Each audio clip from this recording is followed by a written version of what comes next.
For 11 years, I thought Sana and I had the perfect marriage. We had a beautiful home, 2 kids, and a future I believed was secure. But over the past few months, something changed. Sana became distant, constantly glued to her phone, working, late without explanation, and avoiding intimacy. I ignored the signs at first, thinking it was stress. I trusted her completely, until one night I found a hotel receipt in her bag. My heart sank.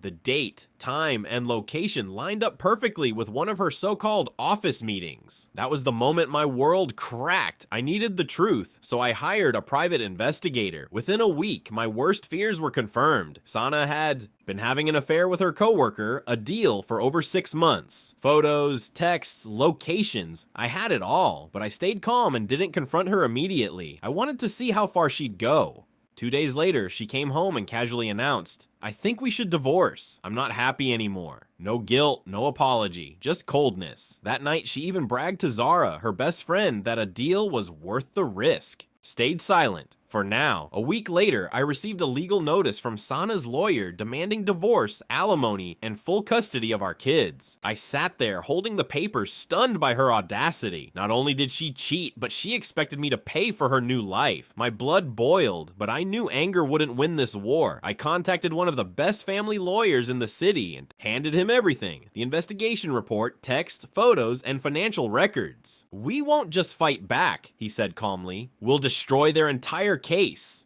At that moment, my revenge plan began. I didn't confront Sana. I acted normal, pretending I was heartbroken but willing to cooperate. She thought I was defeated, that she'd already won. Meanwhile, my lawyer was quietly building a brutal counterattack. We gathered proof of her affair, financial records showing she'd secretly used our joint funds on Adele, and messages between her and her lawyer plotting to manipulate custody claims. Every detail was documented. Sana bragged to her friends that I'd never see it coming. She had no idea that I already knew every move she was making. The calm before the storm was almost satisfying. Finally, the day came. I walked into the law office where Sana, her lawyer, and a deal were waiting. The moment I stepped inside with my attorney, her lawyer froze. He'd seen the thick file in my lawyer's hands. The evidence stacked against them was overwhelming. Sana smirked, expecting me to plead or beg, but I didn't say a word. My lawyer calmly slid the photos across the table. Sana and Adil entering hotels, credit card bills showing expensive gifts, and messages proving financial fraud. Sana's face went pale instantly, and her lawyer's confident smile disappeared. Completely. The tide had turned. Sana's lawyer flipped through the documents, visibly shaken.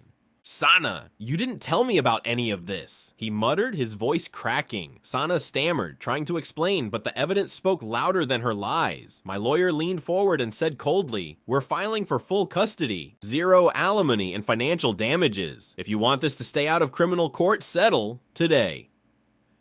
Sana looked at me, her arrogance gone, replaced by pure fear. Adil sat silently, avoiding my gaze, realizing his part in her downfall. I didn't need to say a single word. The silence was power.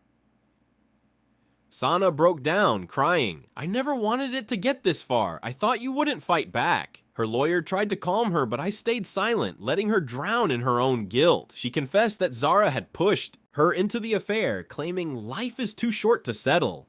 She admitted using our savings to fund Adil's lifestyle, from vacations to expensive gifts. My lawyer recorded every word legally. Every confession tightened the noose around her case. The woman who once looked down on me now sat broken, exposed, and terrified of losing everything she valued. Within an hour, her lawyer advised her to settle to avoid complete humiliation and possible criminal charges for financial fraud. The settlement gave me full custody of our kids, 70% of our assets, and 0 obligation to pay alimony. She was forced to vacate the house within a month and move in with Adil, who dumped her 2 weeks later. Sana went from being untouchable to losing everything in a single meeting. She thought she could destroy me, but instead she destroyed herself.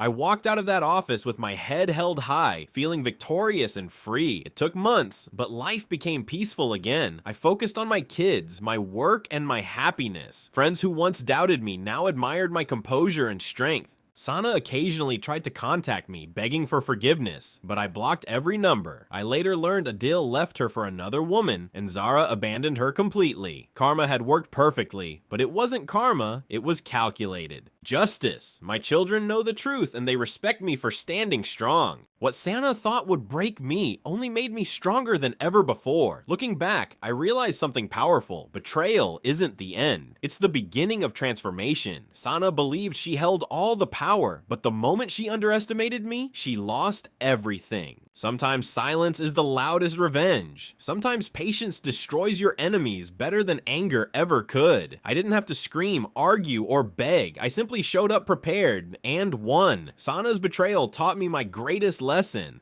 Never trust blindly, but never lose yourself to bitterness either. Justice, when served calmly and strategically, is the sweetest revenge of all.